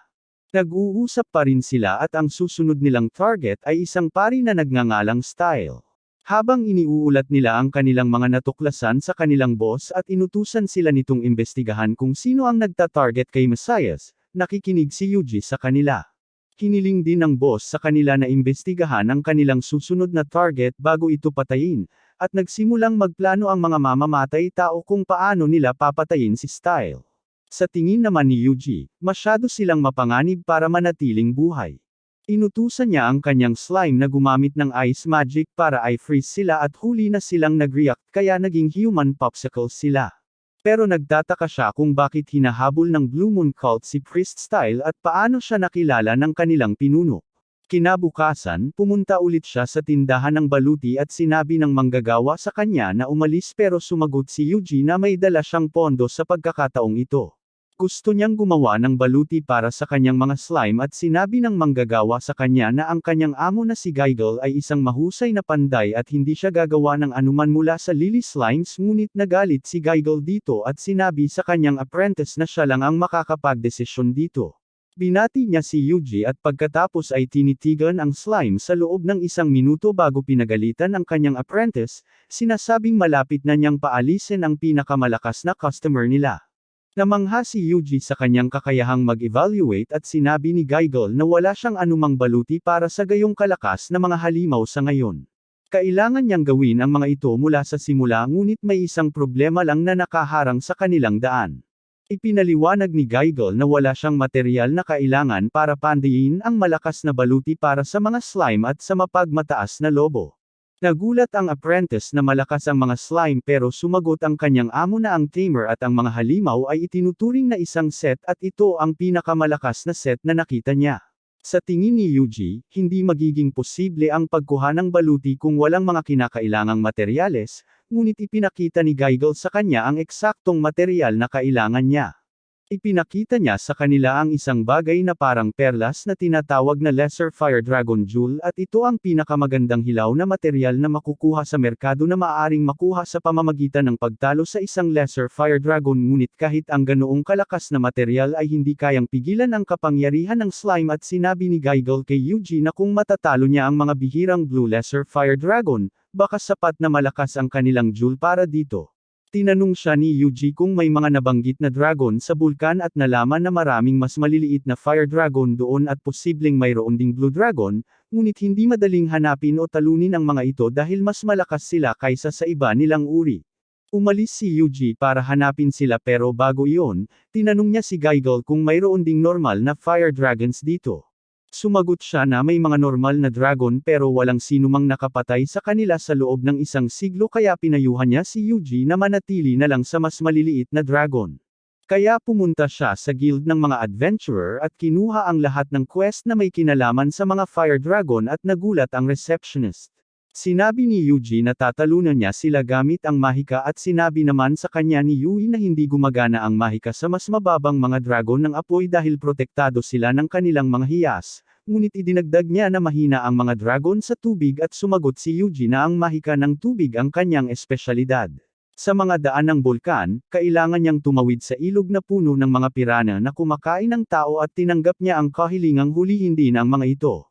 Pumunta si Yuji sa tabi ng ilog at sinabi ng kanyang mga slime na magtatanong sila sa isang may alam para malaman ang daan at makahanap ng pulang slime na nakapag-adapt sa apoy. Pinakalma ito ni Yuji at sinabi sa kanya ng putik na ligtas ang bulkan ngayon. Pagkatapos ay sinubukan niyang alamin ang tungkol sa mga pirana sa ilog ngunit hindi makakita ang mga slime sa dumadaloy na tubig at hindi rin sila makalangoy. Kaya gumawa si Yuji ng bagong mahika na tinatawag na slime net at pinadpad nila ito sa loob ng ilog. Nakahanap ang mga slime ng malalim na butas sa ilalim ng ilog at dalawa sa kanila ang pumasok para tingnan ito, ngunit pagkatapos ay lumalangoy silang palabas habang hinahabol sila ng isang higanteng pirana. Nahuli ito sa lambat ng uhog at hinayla ito ni Yuji at nilamag gamit ang mahika ng yelo ngunit nabasag nito ang balot ng yelo at inatake siya at nailagan ni Yuji ang atake bago nagpaputok ng bowl ang apoy sa uhog nito at sapat na yun para matapos ang trabaho. Nagpatuloy sina Yuji at ang kanyang grupo sa paglalakbay patungo sa bulkan at ngayon ay marami na rin siyang fire slimes sa ilalim ng kanyang utos. Habang nag-uusap ang bago at lumang putik, nakarating sila sa tuktok ng bulkan at hindi man lang namalayan na may mga dragon sa harap nila hanggang sa ipaalala ito ni Yuji. Nagpanik sila at kahit sinasabi niyang magtrabaho na sila, nanginginig sa takot ang mga slime habang sinasabi nilang sinabi sa kanila ng kanilang nanay kung gaano katakot ang mga fire dragon. Walang pagpipilian si Yuji kundi harapin ang mga dragon ng mag-isa at sinubukan niya kung gaano kaepektibo ang tubig laban sa kanila. Gumagamit siya ng banayad na water cannon sa unang lesser dragon na makita niya at namamatay ito sa pamamagitan lamang noon. Maraming singaw ang lumalabas sa katawan nito habang nasisire ito at lumalabas ang hiyas na kinuha ni Yuji bilang gantimpala niya. Pagkatapos ay pinalibutan ng mga slime ang patay na dragon at bigla na lang silang hindi na natakot at nagpasya na labanan ang mga dragon. Nagmamadali silang umuna sa kanya at ibinahagi ni Yuji ang kanyang mahikang water cannon sa kanila upang matalo ang lahat ng dragon. Sa pag-iisip niya na masyadong mahina ang mga dragon ng apoy laban sa tubig, ipinaalam sa kanya ng kanyang mga slime na nakakita sila ng asul na isa. Mas malaki ito kaysa sa karaniwang mas maliliit na dragon at mukhang mas malakas. Inutusan ni Yuji ang kanyang slime na palibutan ito at pagkatapos ay gumamit ng water cannon sa kanila. Ang dragon ay nakatanggap ng magandang paliligo ngunit hindi yun sapat upang talunin ito at nagsimula itong lumapit sa slime. Sa palagay ni Yuji, hindi sapat ang tubig lang kaya gumamit siya ng ice magic para i-freeze ang mas maliit na asul ngunit nabasag din niya ito. Inutusan niya ang kanyang mga slime na magsama-sama at ginamit ang magic na nagpapalamig na may 10th beses na lakas sa pag-aakalang tiyak na mahuhuli nito ang dragon. Natutunaw din ito sa pamamagitan niyan at pagkatapos ay guguho. Nanalo si Yuji sa labanan at nahulog ang hiyas mula sa katawan ng patay na dragon. Sa tingin niya, ipapagawa niya ang baluti ngayon at pagkatapos ay magpapasya siyang tipunin ang natitirang mga fire dragon doon at gugulin ang buong araw sa paggawa ng genocide. Bumabalik siya sa gabi matapos pumatay ng mahigit 200 maliliit na fire dragon at hindi makapaniwala ang receptionist. Pero mas nagulat pa siya na ang pirana ay nasa ilalim ng ilog imbes na sa ibabaw at nagpadala siya ng emergency investigation team para alamin ang sanhi ng kakaibang pag-uugali nito. Pagkatapos, muling pumunta si Yuji kay Guival at binigyan siya ng hindi isa kundi 2 asul na mas maliit na hiyas kasama ang 200 regular na mas maliit na hiyas ng apoy ng dragon. Nagulat ang panday sa kalidad ng mga hiyas at nagsimulang magtrabaho upang gumawa ng magandang baluti para sa pinakamalakas na tagapag-alaga sa buong mundo. Sa loob lamang ng ilang araw, Nakagawa siya ng kwelyo na may kulay asul na hiyas para sa mayabang na lobo at sombrero para sa uhog. Sabi ni Gagel, ito ang pinakamahusay niyang gawa sa ngayon at sinabihan niya si Yuji na subukan ito. Ang mapagmataas na lobo ay tumatakbo na parang hangin at magaan din tulad nito, at mas mabilis din ang putik. Gusto ni Yuji subukan kung paano gumagana ang bagong kagamitan na may magic boosts at nilagyan niya ng mobility, stamina, at defense boosts ang kanyang mga alagang hayop, na naging 10 beses na mas mabilis kaysa dati. Nasiyahan siya sa pagsubok na ito ngunit gusto ni Gagel na subukan din niya ang kanyang mga atake. Ginagamit ni Yuji ang ranged frost spell sa pamamagitan ng slime, sa halip na medium, nakakakuha siya ng sobrang malaking epekto at nagulat ang dalawang armorsmith. Pero malaking pinsala ang idinulot ng pag-ataking iyon sa kagamitan at sinabi ni Gagel kay Yuji na masisira ito kung gagamit siya ng mas malakas na mga spell kaysa rito. Pagkatapos ay iminungkahi niya na ito ang pinakamahusay na magagawa niya gamit ang material na dala niya at kung mabibigyan siya ng regular na hiyas ng dragon ng apoy, makakagawa siya ng mga himala dito. Pero sigurado si Gagel na walang makakatalo sa mga ordinaryong fire dragon dahil naninirahan ito sa loob ng magma ng bulkan at paminsan-minsan lang lumilitaw ang ulo nito sa ibabaw. Nasa kwarto si Yuji habang iniisip ang sinabi sa kanya ni Gagel at nagtataka kung ano ang mangyayari sa bulkan kung lalabas ang apoy na dragon mula sa magma pool. Pero pagkatapos ay sinabi sa kanya ng kanyang mga slime na nagiging baliw ang mas maliliit na dragon at napagtanto niya na ito rin ang nangyari sa unang bayan. Agad siyang nagpadala ng isang mapagmataas na lobo at ilang uhog upang tingnan kung may kainahinalang tao sa bulkan dahil may masamang pakiramdam siya tungkol dito, at di nagtagal ay nakita nila ang dalawang taong umaakyat. Biglang may malakas na tunog na yumanig sa kanyang kwarto at lumabas si Yuji para makita na sumabog na ang bulkan at nakatayo sa tuktok nito ang dragon ng apoy na mukhang Godzilla. Ang higanting dragon ng apoy ay galit na umuungol at agad na kinontak ni Yuji ang kanyang mga alagang hayop upang tanungin kung maayos lang sila. Sa kabutihang palad, maayos lang sila ngunit ang makita ang higanting dragon mula sa malapitan ay nakakatakot sa mapagmataas na lobo habang iniisip naman ng slime na malakas siya. Sinabi ni Yuji sa kanila na magbantay at sabihin sa kanya kung may mukhang mapanganib, at pagkatapos ay nakita niya na ang dalawang lalaki ay patungo sa fire dragon na may mga bar aisles sa kanilang likod. Pinadala ni Yuji ang isa sa kanyang mga palihim na slime kasama nila at narinig niya silang nag-uusap tungkol sa pagpuntirya sa dragon ng apoy. Tiyak na tiyak sila na kaya nilang patumbahin ang dragon gamit lamang ang ilang bar aisles ng tubig dahil sinabi sa kanila ng ilang tao sa Orderion na madali lang ito at nagtataka si Yuji kung ibang lungsod ba yon. Hindi niya gustong palalain pa ang sitwasyon at naghagis siya ng mahiwagang lambat sa pamamagitan ng kanyang uhog ngunit sapat na sanay ang dalawang lalaki para maiwasan ito at napagtanto niya na propesyonal ang mga ito. Duda sila na dapat ay may malapit na magic caster pero dahil napakagaling ng pagkakubli ng slime, wala silang makita. Sabi ni Yuji, susubukan nila ito sa likod sa pagkakataong ito, at iyan ang maaari mong sabihin sa iyong kasintahan kung mayroon siya sa totoong buhay. Muli niyang inihagis ang mahiwagang lambat ngunit naghihintay na ang dalawang mangangaso para dito at isa sa kanila ay tumalon sa likod ng slime at inatake ito gamit ang kanyang dagger. Sa tingin ni Yuji, matalino sila pero nauna siya ng isang hakbang sa kanila at may isa pang slime na gagamitin para bitagin sila gamit ang kanyang magic net. Maayos din ang uhog na nasaksak at nagulat lang ito. Nagtataka naman ang dalawang mangangaso kung ano ang nangyayari. Habang napapaligiran sila ng dumi, napagtanto nila na ito na siguro ang tamer na tinanggal sa kanilang listahan dahil walang nakitang banta ang ibang mamamatay tao sa kanya. Pero pagkatapos ay sinundan ng dalawang lalaki ang kanilang karaniwang trope at pagkatapos sabihin ang kanilang slogan ay kinagat nila ang lason na nakatago sa kanilang bibig at namatay. Hiniling ni Yuji sa kanyang slime na tingnan ang loob ng mga bar aisles at natuklasan nila na may parang mga sinumpaang mahiwagang bato sa loob. Nagpasya siyang tawagin ng eksperto at nagtanim ng maliit na panlo malapit sa bulkan upang tawagin ang dryad. Sabi niya may sumpa na tubig sa loob ng mga bar aisles na hindi kasing lakas ng mga mahiwagang bato at hindi kayang talunin ang dragon pero tiyak na magagalit ito ng sapat para wasakin ang lahat ng nasa daan nito. Akala rin ni Yuji ang gayon at agad niyang nilinis ang tubig at inalis ang isang mapanganib na bagay. Akala ni Dryad tapos na siya sa kanyang trabaho at bumalik siya sa kanyang kagubatan sa pamamagitan ng halaman, at inutusan ni Yuji ang kanyang slime na bantayan ang sitwasyon. Nakakita sila ng maraming nagagalit na mas maliliit na fire dragons at pagkatapos ay biglang kumatok ang manager ng inn sa pinto ni Yuji, humihiling sa kanyang lumikas dahil maaaring umulan anumang oras. Lahat ay tumatakas mula sa lungsod habang nagsisimulang umulan, na lalong nagagalit sa dragon ng apoy. Pinapanood siya ni Yuji mula sa malayo at iniisip ang sinabi sa kanya ng manager. Ang dragon ng apoy ay minsan lang nagising sa maulang panahon at hindi ito magandang karanasan dahil sinunog ng dragon ang kanilang bayan dahil sa galit sa ulan.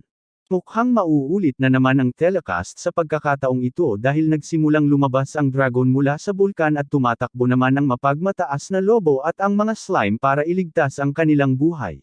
Nakarating ang dragon sa lungsod at tinitigan si Yuji na nakatingin sa mga taong nagkakagulo habang umaalis sa kanilang mga bahay na sisirain, at naisip niya na kailangan niyang pigilan ang dragon ng apoy sa anumang paraan.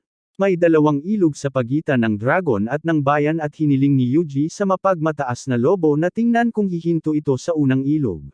Ang mga yapak ng dragon ay ginagawang lava ang lupa at dahil sa kanyang init ay nagsisimula ring maglaho ang tubig sa ilog. Habang papalapit ang dragon sa ilog, hinihintay ni Yuji na huminto ito ngunit sa halip ay lumakad ang dragon sa ilog at sumigaw sa sakit. Natutuyo ang ilog, namamatay at kumukulo ang mga isda dahil doon, at libreng sauna naman ang putik. Sa palagay ni Yuji, sapat na ang 100 litro ng tubig para mapabagsak ang isang mas maliit na dragon ng apoy, pero hindi man lang natinag ang tunay na dragon kahit pa natuyo nito ang buong ilog. Habang papalapit sa ikalawang ilog, sumuko si Yuji sa paghihintay na huminto ito at inutusan ang kanyang mga alagang hayop na maghanda para sa isang malaking labanan. Ang uhog at lobo ay naghihintay din sa kanyang mga utos at ang huli ay mabilis na nagdadala sa kanila sa kabila ng ilog at tumayo sa harap ng dragon. Ginagamit ni Yuji ang range frost spell sa medium level sa dragon ngunit isa lang sa mga paa nito ang natatakpan habang nagyayelo ang buong lupa sa ilalim nila. Madaling nakatakas ang dragon mula doon at inutusan ni Yuji ang slime na tumalon at gamitin ang spell na nagpapalamig sa mukha ng dragon. Hindi man lang nakasira iyon at ngayon galit na ang dragon kaya gagamitin na nito ang kanyang apoy. Sinagot ni Yuji ang atakeng iyon sa pamamagitan ng paggamit ng range frost spell kasama ang 20 slimes habang naghahanap ng mas malakas na atake upang matalo ang dragon. Wala na siyang nakikitang saysay sa pagpapatagal pa ng labanan at inutusan ang mapagmataas na lobo na bumalik na habang ang dragon ay pumunta sa ikalawang ilog at nagdaing ng humakbang dito at naglakad patungo sa kabilang panig. Sa tingin ng mga slime kung hindi titigil ang dragon, masisira ang bayan, pero sinabi ni Yuji sa kanila na sapat na ang oras na binili nila. Ito ang eksaktong sandaling hinihintay niya at sinabi niya sa isa sa kanyang mga slime na alisin ang hadlang na kanyang pinapanatili. Ang harang ay nagsilbing dam upang pigilan ang daloy ng tubig ng ilog sa pinagmulan nito at ngayon ay inilabas ito ng may sapat na lakas upang mapabagsak ang dragon. Nagtayo si Yuji ng hadlang sakaling tumawid ang dragon sa unang ilog at salamat sa pagkaantala ng slime sa dragon, nakakolekta siya ng sapat na tubig para sa pag-ataking ito. Ang mapagmataas na lobo ay pumunta upang tingnan kung natalo ang dragon at dahil hindi ito gumagalaw, naisip niya na nanalo na sila. Pero biglang bumangon ang dragon at halos sunugin sila gamit ang kanyang hiningang apoy at protektahan siya ni Yuji gamit ang isang hadlang sa huling sandali. Inutusan niya ang lobo at ang iba na lumabas at ang galit na dragon ay naglunsad ng pinakamakapangyarihang pag-atake nito sa ngayon. Sa palagay ni Yuji, ang pag-ataking ito ay maaaring sum-ira sa buong bayan sa isang iglap kaya nagpasya siyang gamitin ang pinakamalakas na ice-type spell sa kanyang arsenal. Gamit ang slime kasama ang malakas na kagamitan, binigkas niya ang permafrost curse spell at ito ay nagbanggaan sa apoy ng hininga ng dragon. Magkapareho ang lakas nila sa simula pero kalaunan ay nag-api ng salamangka ni Yuji ang dragon at nagyelo ito kasama ang mga nakapaligid. Sa pagbitak ng yelo sa pagkakataong ito ay gumuho ng walang bakas ng apoy na dragon at tanging ang hiyas nito lamang ang naiwan sa tumpok ng nyebe. Mahina ang pakiramdam ni Yuji matapos gumamit ng napakalakas na salamangka at bukod sa hiyas, may isa pang kakaibang bagay na nakita ang mga slime sa mga labi. Mamaya, bumalik siya sa tindahan ni Giggle at sinabi sa kanya na nakakuha siya ng isang pambihirang hiyas na nagpapakita ng hiyas ng apoy na dragon sa pangunahing panday ng baluti at sa kanyang estudyante. Nanghihilakbot sila at sinabi niya sa kanila na panatilihin itong lihim. Pumayag si Giggle, nangakong gagawa ng pinakadakilang bagay na makikita ni Yuji gamit ang hiyas. Pagkatapos ay pumunta si Yuji sa guild at tinanong ang receptionist tungkol kay Orderian. Nalaman niya na ito ay isang bayan ngunit may masamang reputasyon dahil mas pinahahalagahan ito ang kanilang privacy kaysa sa lahat at mapang hostile sa ibang rehiyon at bisita. Pagkatapos nito, kinuha ni Yuji ang isa pang bagay na nakita niya mula sa mga labi at tinanong ang resepsyonista tungkol dito. Sinabi ng resepsyonista na isa ito sa mga artificial na ray machine ng guild. Bawat guild ay mayroon nito ngunit ang pangalan ng lungsod sa isa na ito ay binura at sa tingin ni Yuji ay may kinalaman ito sa lungsod na tinatawag na Orderian. Ilang araw pagkatapos, natapos na ni Giggle ang kagamitan para sa slime ni Yuji at sinabi niyang hindi bababa sa legendary grade ito. Sa isang magalang na palm, iniwan ng tagapag-alaga ang bayan ng hindi man lang ibinabahagi ang kanyang pangalan, at bumalik ang panday sa kanyang trabaho.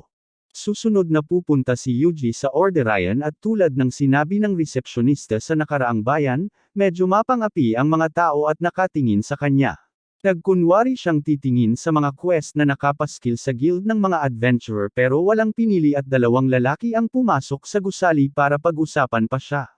May slime si Yuji na nagmamanman sa kanila at nalaman niya na galing sila sa kulto ng bughaw na buwan at pinag-uusapan nila kung paano siya nasa listahan ng pagpatay nila ngunit tinanggal siya ng mga mamamatay tao.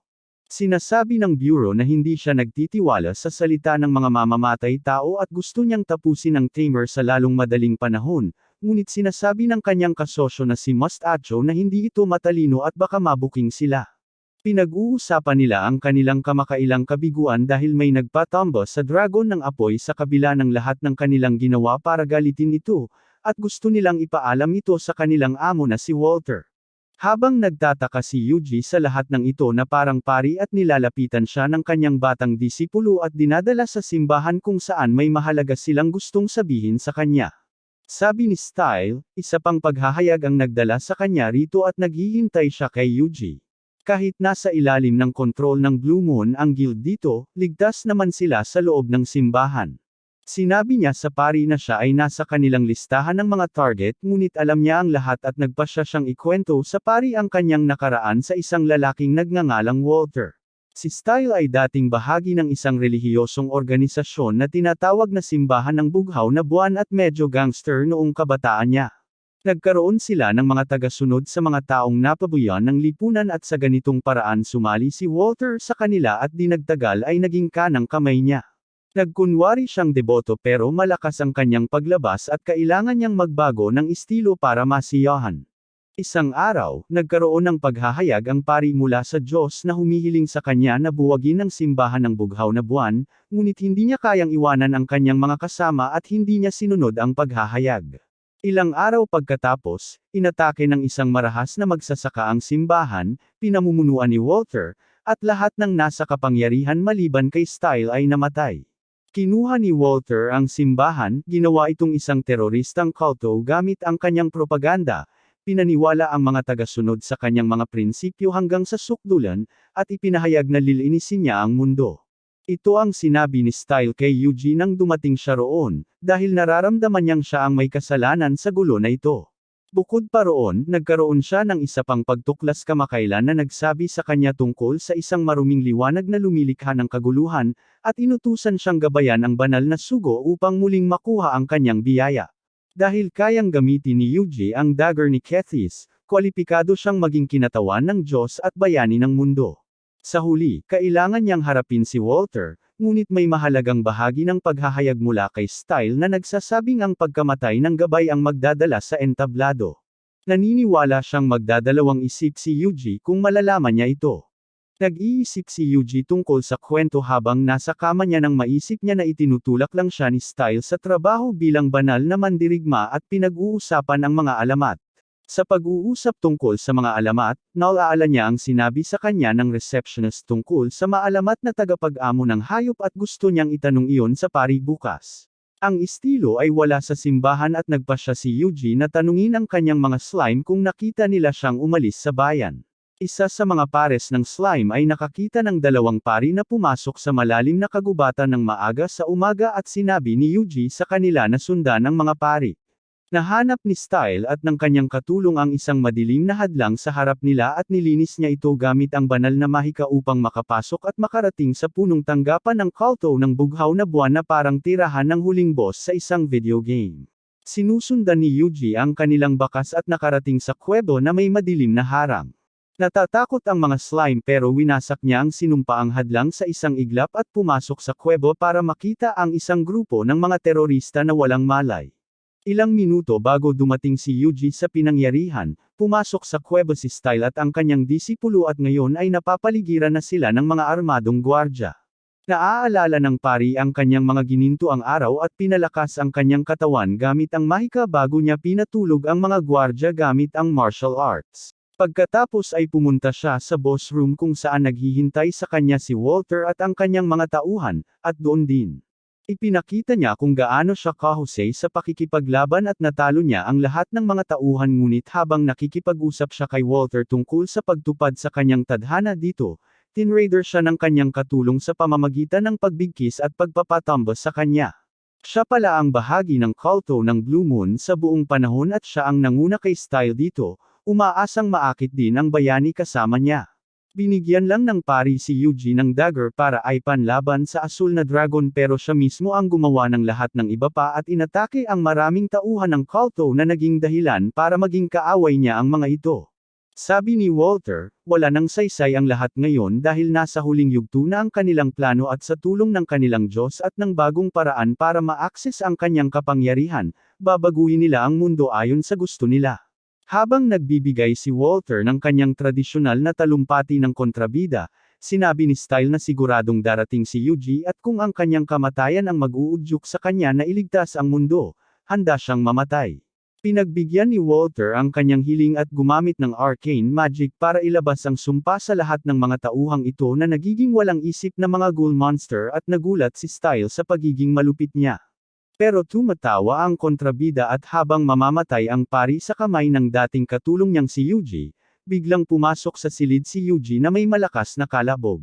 Natalo niya ang lahat ng mga halimaw na ghoul sa daan at bagaman gusto niyang humingi ng isang bagay sa pari, nakita niyang hindi pa ito ang tamang oras para doon. Agad na inilipat ni Johan ang kanyang atensyon sa mas malaking banta at nagpaputok ng bowl ang apoy kay Yuji na hinaranggan ito gamit lamang ang simpleng hadlang bago pinawalang bisa ang mahiwagang lubod sa paligid ng pari. Nagkaroon sila ng kaunting pag-uusap tungkol sa sitwasyong ito bago ipinakilala ni Style si Walter sa kanya, na sabik makilala ang bayani. Habang nakikipag-usap ang kontrabida sa kanila, natapos na ng kanyang magic cyberpunk device ang trabaho nito at habang nagiging matatag ang daloy ng enerhiya sa mga circuit sa lugar, inutusan niya ang kanyang mga ghoul na tauhan na atakehin si Yuji. Sinugod nila siya pero ginamit niya ang kanyang mga slime para itaboy silang lahat gamit ang mga fireballs at sinamantala ang pagkakataong iyon para pumasok pa sa loob ng kanyang kastilyo si Walter at isinara ang pinto sa likuran niya. Pumunta siya sa kanyang silid-luklukan at umupo sa kanyang espesyal na ginawang mahiwagang upuan na nagbibigay sa kanya ng lahat ng mahikang nakaimbak niya at nagpapalaki sa kanyang mga kalamnan at tato. Sana mayroon silang isa sa mga iyon sa bawat gym. Sa sandaling malapit ng makumplito ni Walter ang kanyang paglakas, pumasok sa silid si Yuji at ang mga pari at sinabi niya sa kanila na saksihan ang kanyang pagbabago. Siya mismo ay nagiging isang halimaw na parang ghoul habang nagsisimulang umuga ang kastilyo. Nagpasya si Yuji na tapusin ito ng maaga sa pamamagitan ng pagpapaputok ng bowl ang apoy sa kanya, ngunit sa oras na ito, naging hari na ng mga ghoul si Walter at walang nagawa ang ataking iyon sa kanya. Inaatake niya si Yuji at malaking epekto ang ginawa niya sa isang suntok lang, pero nailigtas siya ng mapagmataas na lobo. Napansin ni Yuji na isinilid ng kontrabida ang biyaya ng dragon sa kanyang sarili at hindi pa kumpleto ang kanyang pagbabago. Tumutubo ang kanyang mga pakpak, nagkakaroon siya ng ikatlong mata at sungay, lumalaki ang kanyang mga kuko, at kahit buntot ay lumalabas sa kanyang likuran habang nagbabago siya mula sa hari ng mga ghoul patungong ghoul dragon.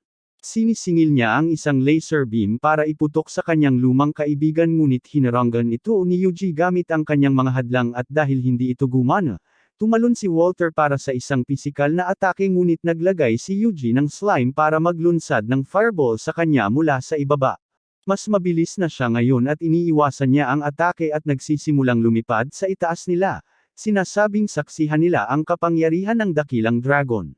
Sa palagay ni Yuji, palaging iiwas ang kalaban niya sa bawat atake kaya inutusan niya ang mapagmataas na lobo na tumalon pasulong at ihagis ang mga slime sa hangin, na naglunsad siya ng sunod-sunod na fireball kay Walter na sapat na bilis para maiwasan ang mga bumabagsak na fireball. Nagdagdag si Yuji ng isa pang unit para barilin siya mula sa harap at pagkatapos ng ilang mintis na tirada ay tinamaan nila siya ngunit masyadong malakas si Walter para talunin ng maliliit na salamangkang tulad nito at nagpa siya si Yuji na ilabas ang kanyang lihim na sandata. Inihagis niya ang isang slime patungo sa mayabang na lobo at pinrotektahan ito mula sa mga enerhiya blast ng kontrabida habang inilalabas nito ang espesyal na baluti at isinusuot. Parehong handa ang mga halimaw na may gamit na gear na harapin ang huling boss at pinalakas ni Yuji ang kanilang pisikal at mahikang kakayahan. Ang mapagmataas na lobo ay mabilis na tumatakbo sa kuweba, tumatalon at mabilis na umaatake kay Walter, na naglagay sa kanya sa alanganin. Inilalapit siya ng lobo sa posisyon at tumalon ang slime na may baluti at naglabas si Yuji ng malaking ball ang apoy na napakalaki kahit para kay Walter na hindi niya malabanan at pinasabog ito sa lupa. Bumangon ulit siya kahit mukhang biskwit na kinain ng kalahati ng isang bata, pero napansin niya ang mga bumagsak niyang tauhan at sinipsip ang kanilang lakas para gumaling. Lumilipad siya patungo kay Yuji muli na nagpalabas ng isa pang ball ang apoy na tumama sa isa sa mga braso ni Walter na hindi lang agad gumaling kundi nagkaroon pa ng isa pang pares sa pamamagitan ng pag-absorb ng enerhiya ng kanyang mga kasamang bumagsak. Lumalakas at bumibilis siya at si Yuji ay sumusugod na may mga fireballs mula sa lahat ng direksyon ngunit walang epekto iyon dahil masyadong mabilis siyang gumagaling. Sa palagay ni Yuji, ito ay dahil napakalakas ng biyaya ng dragon, ngunit pagkatapos ay nagkaroon siya ng ideya at tumakas sa likod ng mapagmataas na lobo habang inaatake siya ni Walter. Nauna si Yuji at habang sinusundan siya ni Walter, patuloy niya itong ginugulo gamit ang mga fireballs at pinagagamit siya ng lakas ng kanyang mga kasamahan para pagalingin ang sarili niya. Ngunit sa sandaling ginawa iyon ni Walter, ginamit ni Yuji ang spell para alisin ang sumpa at ginawang bato ang mga binti ni Walter na nagpapagaling. Nagulat ang kontrabida pero nagpatuloy pa rin siya sa pag-atake at sunod-sunod na pinakawalan ang kanyang mga suntok kay Yuji na protektado ng kanyang mga hadlang. Pero masyadong malakas ang mga suntok at nagsimulang durugan ang lupa at basagin ang mga hadlang. At nang malapit nang mabasag ang mga hadlang, ipinaalam ng mga slime kay Yuji na handa na sila para sa susunod na plano. Habang naglalaro si Walter ng bola kasama ang barrier sphere, naglunsad ang mga slime ng mahiwagang lambat sa kanya. Ang una ay nagpaparalisa sa kanya at pagkatapos ay pinalilibutan siya ni Yuji ng mahiwagang lambat mula sa lahat ng panig at ginagawang mahinang pagkakagawa na mamya si Walter. Pagkatapos ay gumagamit siya ng apoy ng impyerno na nagwawasak at natatalo ang kontrabida na nasusunog at natitirang wala pang kalahati ng katawan pagkatapos ng huling atake. Tumatawa siya habang sinasabing hindi mahalaga kung sino ang mananalo at pinuri ang kanyang Diyos dahil sa paggawa ng tunay na paghahayag sa ngayon. Namatay si Walter kasama ang mga iyon at habang nagdiriwang ang mga slime, naisip ni Yuji na napakadali nito at sumang-ayon sa kanya si Style. Sabi niya may kainahinala sa bagay na ito tapos biglang napatunayan siyang tama. Ang mga makina at ang mahiwagang circuito na kumalat sa buong kastilyo ay nag-activate at nagsimulang sumipsip ng lahat ng biyaya ng dragon mula kay Walter at sa kanyang mga patay na tauhan. Ang enerhiya ay nagtitipon sa tuktok ng sistema ng kuweba at ang isang maliwanag na liwanag ay nagiging isang bumabagsak na bituin na nagiging isang humanoid habang bumabagsak. Ito ay isang halo ng tao at dragon na unggoy at nagpapahayag na siya ang pantas. Tinanong ni Yuji si Style kung si Walter iyon at sinabi sa kanya ng pari na may huling bahagi ng paghahayag na hindi niya sinabi sa kanya. Binanggit nito ang pagkamatay ng gabay upang ilabas ang pantas at handa siyang mamatay upang gawing pantas si Yuji na magliligtas sa mundo. Pero mukhang nagkamali siya at si Walter ang mamamatay para mailabas ang nasirang pantas. Tinanong ni Yuji si Style kung sino ang pantas at sumagot siya na noong lumaban ang banal na sugo sa asul na dragon noong sinaunang panahon, nawala ang kanyang buhay kasama ang dragon at isinakripisyo ni Walther ang kanyang buhay at ang sa kanyang mga tauhan upang muling isilang siya gamit ang isang bagay na parang seremonya ng pagtawag sa espiritu. Pero sinasabi ng estilo na walang banal sa pantas sa ngayon. Ang tiwaling pantas ay gumagamit ng apoy ng impyerno ng pagkasira at sinisira ang buong lugar ngunit kahit papaano ay nagawang protektahan ni Yuji ang kanyang sarili sa kabila ng pagkabigla na ang paborito niyang atake ay ginamit laban sa kanya. Ang buong kagubatan sa itaas ng kastilyo ay ginawang lab escape at habang lumilipad sa kalangitan ang mga tiwaling pantas, nagpasya si Yuji na harapin siya. Nilalagyan niya ng lahat ng uri ng boost ang kanyang mga alagang hayop at pagkatapos ay dinala ng mapagmataas na lobo ang slime para atakehin ang nasirang pantas ngunit madali niyang hinaranggan ang fireball at sumagot ng Hellfire Decimation. Bahagyang nakaiwas ang mapagmataas na lobo sa atake na tiyak sanang ikinamatay niya ng daan-daang beses at inutusan ni Yuji ang kanyang mga slime na maghiwa-hiwalay. Tumatalon-talon sila gamit ang mga pisikal na hadlang at pagkatapos ay gumamit siya ng sunog na bola sa tiwaling pantas na humaharang sa lahat ng atake gamit ang mabilis na paggalaw at isang hadlang lamang. Malapit na siyang umatake sa isang nakakainis na slime gamit ang Hellfire pero nailigtas ito ni Yuji gamit ang Monster Stealth skill at pagkatapos ay umatake sa Sage gamit ang Gear Po Red Fireball pero naharangan din niya yon. Ngayon, iniisip ng ating bayani na mauubusan siya ng MP sa ganitong bilis at tila walang katapusan ang mana ng kanyang mga kaaway batay sa bilis ng pag-spam niya ng Hellfire. Kaya inutusan niya ang kanyang mga slime na magkaisa at ginamit ang spell na Range Frost sa buong lakas nito, ngunit protektado ng Corrupt Sage ang kanyang sarili gamit ang Barrier Shield at pagkatapos ay sinira ang yelo sa paligid niya. Agad siyang inatake muli ni Yuji gamit ang maraming fireballs na pinagsama-sama sa isang malaking atake na nagpabagsak sa kanya sa lupa, ngunit kahit iyon ay hindi nakagawa ng anuman. Ginagamit ng nasirang pantas ang spell ng apoy ng impyerno sa pamamagitan ng pagpapalaki nito ng 10 beses at ginagawa rin ito ni Yuji. Habang nagbabanggaan ang kanilang mga atake na magkakapantay ang lakas, sa huli ay nanalo si Yuji at pinasabog ang nasirang pantas, ngunit nawalan siya ng napakaraming MP at iniisip na hindi na siya makakalaban ng ganito. Gayunpaman, hindi man lang nagasgasan ang kontrabida sa nakaraang pag-atake at sinabi niyang oras na para dalhin ang kaligtasan sa mundo habang nagpasya siyang gamitin ang kanyang pinakamalaking lansihin. Kinokolekta niya ang natitirang biyaya ng dragon sa lugar at pinagsasama-sama ito sa isang bola bago ikalat sa buong kontinente at gamitin ito para pasiglahin ang mga artificial na makina ng ulan. Hindi nagtagal, tinakpan ng madilim na lila na ulap ang buong rehiyon at ang ulan na bumagsak mula sa kanila ay nagiging ligaw ang mga halimaw sa anman. Lahat ng tao sa iba't ibang bayan ay nahihirapang harapin ang mga nagagalit na halimaw at tinutulungan sila ni Yuji gamit ang slime na iniwan niya. Ang nasirang pantas ay lumutang pataas at tinawag si Yuji na Batang Pantas, sinasabing nawala ang kanyang buhay habang sinusubukang pigilan ang dragon at napuno ang kanyang kaluluwa ng sakit at pagsisisi. Sinasabi niya na gaano man karaming pantas ang isilang, darating pa rin ang mas malalakas na dragon at ilulubog sa kaguluhan ang mundong ito. Kaya gusto niyang iligtas ang mundo mula doon sa pamamagitan ng pagsira sa sarili niya at naiintindihan ni Yuji na baliw lang ang kalaban niya. Inatake siya ng nasirang pantas gamit ang apoy ng impyerno at dahil hindi matagal na mapoprotektahan siya ng hadlang ni Yuji, sinagot niya ito ng sarili niyang apoy ng impyerno. Ang kanilang labanan ay lumilikha ng mga paputok sa kalangitan at ang kanyang estilo ay namangha sa nakita niyang labanan kaya naman nakatanggap siya ng isa pang paghahayag. Nahihirapan si Yuji sa sarili niyang laban ngunit sinabi sa kanya ng kanyang slime na may mga monster na umaatake sa bawat bayan na kanyang pinuntahan at nararamdaman niyang obligado siyang tumulong sa kanila. Nangungut siya ang nasirang pantas, sinasabing hindi sapat ang kanyang kapangyarihan upang iligtas ang mundo. Habang pinipigilan siya ni Yuji, gumagawa siya ng ilang gawain ng sabay-sabay, ngunit nagtapos lamang na hindi niya kayang iligtas ang lahat.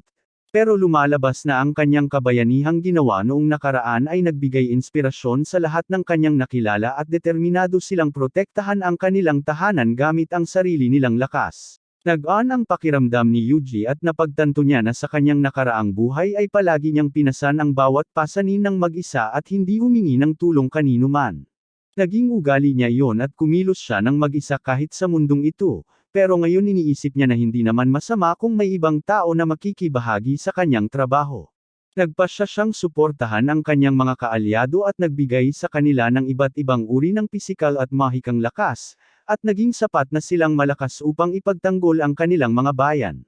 Ngayong handa na ang lahat, gustong mag-focus ni Yuji sa kanyang laban sa huling kontrabida, ngunit bago iyon, nakatanggap siya ng mensahe mula kay Style na nagsasabing galit ang Diyos at kapag nagkita ang araw at buwan, ilalabas niya ang kanyang paghatol. Sa palagay ni Yuji, hindi na siya makapaghintay sa tulong ng Diyos at ininom niya ang Mana Restoration Potion na ibinigay ng Dryad na bumabalik sa kanyang pinakamataas na anyo. Sinabi niya sa mayabang na lobo na ayusin ang estilo habang tumatalon siya gamit ang mga hadlang upang harapin ang nasirang pantas na nagtanong sa kanya kung bakit niya tinututulan ang landas ng kaligtasan. Tinanong niya si Yuji kung bakit siya determinado sa pagliligtas sa mundong ito at naisip niya ang mga kaibigang nakilala niya rito at kung paanong hindi kailangan ng mundong ito ng bagong landas. Natuwa ang nasirang pantas sa kanyang sagot at sinabing bilang mga pantas, dapat silang maglaban hanggang isa na lang ang matira, ngunit tiwala siyang siya ang mananalo. Pareho silang paulit-ulit na gumagamit ng apoy ng impyerno, at sinabi ng nasirang pantas na may limitasyon sa dami ng mahikang kayang tanggapin ng katawan ng tao, samantalang wala siyang ganoong limitasyon. Alam ni Yuji na ito ang katotohanan pero nakatanggap siya ng mensahe na maaaring gamitin ang spell ng banal na pagpindot at nagtataka siya kung ito ba ang istilong paghatol na natuklasan sa paghahayag. Dahil minsan na niyang ginamit ang kasanayang ito laban sa asul na dragon, muli niya itong ginamit ng walang pag-aalinlangan at tinamaan ang tiwaling pantas ng banal na kidlat at ibinagsak ito sa lupa. Ang screen ng sistema ay nagpapakita pa rin na magagamit niya ang Divine Strike kaya nagpasya si Yuji na i-spam ito hanggat kaya niya at sa pagtatapos nito, nakatayo pa rin ang nasirang pantas kahit na nagdurusa siya sa epekto ng Divine Strike. Nagpasya si Yuji na gumamit ng mas malakas na bagay para patayin siya at inutusan ang kanyang slime na magformasyon habang naghahanda rin ang nasirang pantas para sa kanyang pinakamalaking atake. Inihagis ni Yuji ang punyal ni Kethis sa kalangitan at ginamit ang Divine Strike dito, na nagpaliwanag sa madilim na ulap habang ang punyal ay kumikinang ng maliwanag. Kasabay nito, ganap na tinakpen ng buwan ang araw, na tinupad ang unang bahagi ng estilo ng paghahayag na kakabasa lang niya.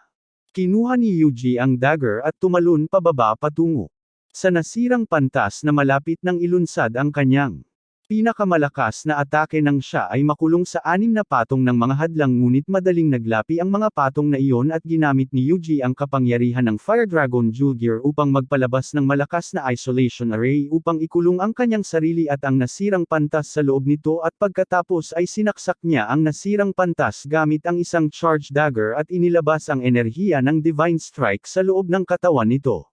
Hindi niya kayang tiisin ang lahat ng enerhiya na iyon at nagsisimulang pumutok habang sa wakas ay sumasabog, sinisira ang hindi masisirang isolation array kasama niya, at ang malakas na dagandong na nilikha ng pagsabog ay naglilinis sa mga ulap sa buong kontinente. Hindi nasaktan si Yuji kahit matapos ang malakas na pagsabog na iyon at kumikinang sa gintong liwanag habang bumababa tulad ng tunay na sugo ng mga Diyos. Ang estilo ay tanging makatitig lamang sa kanya nang may pagkamangha at pagkalapag niya sa lupa ay bumagsak ngunit nanatili pa rin ang kanyang kamalayan. Nakangiti siya sa pag-iisip na sa wakas ay nailigtas na ang mundo. Hindi siya nagpaiwan para magdiwang dahil ang Orderian ang kuta ng kulto ng bughaw na buwan. Hindi sila magiging nasa mood para mag-party pagkatapos ng kanilang pagkatalo. Kinumpirma niya ang katayuan ng ibang bayan mula sa kanyang mga slime at lahat ay nagdiriwang sa kanilang tagumpay. Ang mga slime kasama si Yuji ay sumasayaw din sa tuwa at iniisip niya na mabuti na lang nagkakasiyahan ang lahat. Ilang araw na ang lumipas mula ng labanan ngunit sa kabila ng pagtalo sa muling nabuhay na pantas, hindi man lang nagawang galawin ng ating bayani ang tunay na kalaliman ng kulto ng bughaw na buwan. Ang mga lalaki sa Orderian ay nagpupulong at iniisip ng kanilang superior na hindi malaking bagay ang pagkamatay ni Walter dahil kumpleto na ang kanilang huling sandata, na may kodigong Purifier. Hindi na ito may hahambing sa isang nuclear reactor at naging parang bagay na lang sa mga pelikulang sci-fi. Kapag sumabog ito, dadalhin ito ang buong kontinente. Ang lalaking namamahala sa kontinente na ito ay nagsasabing matatapos ang kanilang buhay kapag pinasabog nila ang Purifier, ngunit ito ay isang kinakailangang sakripisyo.